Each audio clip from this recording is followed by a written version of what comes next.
Well, I got some coins on the floor, so let's put it to the test.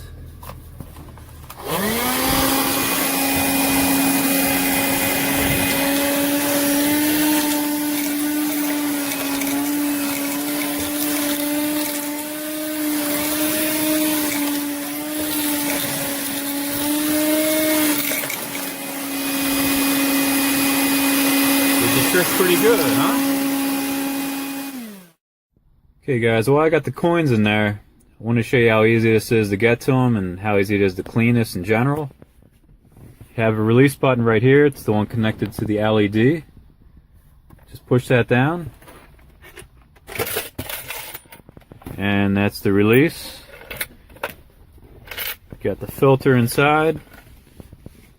That comes out. It's nice and easy to clean.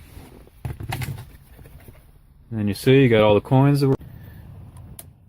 Grab the other end, plug it right into your tire, push the lever down, check out the gauge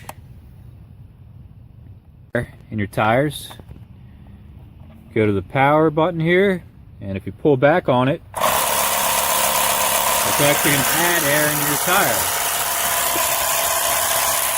You can just let it sit back.